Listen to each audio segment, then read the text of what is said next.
اعوذ باللہ من الشیطان الرجیم بسم اللہ الرحمن الرحیم۔ سورہ فاتحہ آیت نمبر 2 کی مختصر تفسیر کے لیے حاضر ہیں۔ اللہ تعالیٰ ارشاد فرماتا ہے الرحمن الرحیم، بہت مہربان ہے، رحمت والا ہے۔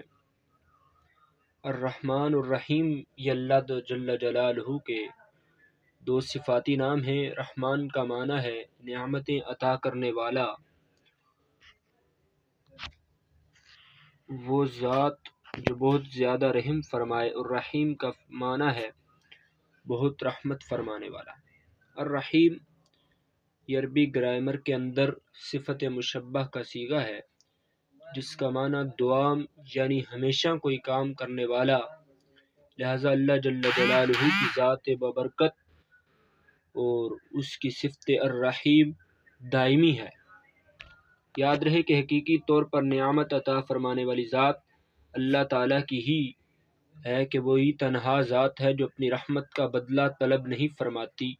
ہر چھوٹی بڑی، ظاہری، باطنی، جسمانی، روحانی، دنیاوی اور اخروی نعمت اللہ تعالیٰ ہی عطا فرماتا ہے، اور دنیا میں جس شخص تک جو نعمت پہنچتی ہے وہ اللہ جل جلالہ کی رحمت ہی سے ہے، کیونکہ کسی کے دل میں رحم کا جذبہ پیدا کرنا، رحم پر کرنے پر قدرت دینا، نعمت کو وجود میں لانا، دوسرے کا اس نعمت سے فائدہ اٹھانا اور فائدہ اٹھانے کے لیے اعضاء کی سلامتی عطا کرنا، یہ سب اللہ تعالیٰ کی طرف سے ہی ہے۔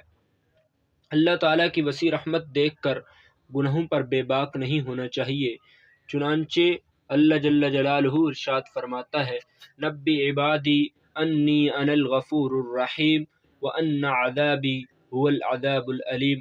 سورہ ہجر ہے، 49 اور 50 نمبر یہ آیت ہے۔ اللہ تعالیٰ فرماتا ہے اے محبوب میرے بندوں کو خبردار کر دو کہ بے شک میں ہی بخشنے والا مہربان ہوں، اور بے شک میرا ہی عذاب دردناک عذاب ہے۔ اور ارشاد فرمایا غافر الذنب وقابل التوب شدید العقاب ذی الطول لا الہ الا هو الیہ المصیر۔ سورہ مومن کی آیت نمبر 3 میں اللہ تعالیٰ فرماتا ہے گناہ بخشنے والا اور توبہ قبول کرنے والا، سخت عذاب دینے والا، بڑے انعام عطا فرمانے والا اللہ ہے، اس کے سوا کوئی معبود نہیں، اسی کی طرف لوٹ کر جانا ہے۔ لہٰذا انسان کو مالک رحمان کی رحمت سے مایوس نہیں ہونا چاہیے، چنانچہ حضرت سیدنا ابراہیم علیہ السلام کا ایک ارشاد ہے قال ومن یقنط من رحمت ربہ الا الضالون، کہ اللہ تعالیٰ کی رحمت سے کون مایوس ہوتا ہے سوائے گمراہ کے۔ اور واضح ہوا کہ مومنین اللہ تعالیٰ کی رحمت سے مایوس نہیں ہوتے، یہ بھی نہیں کہ رحمت کی وسعت کے سبب مسلمان اللہ قہار کے عذاب اور گرفت سے غافل ہو جائے۔ خلاصہ کلام یہ ہے گناہوں سے پرہیز کر کے اللہ جل جلالہ کی رحمت پر توکل کیا جائے تو اسی میں ہماری نجات ہے۔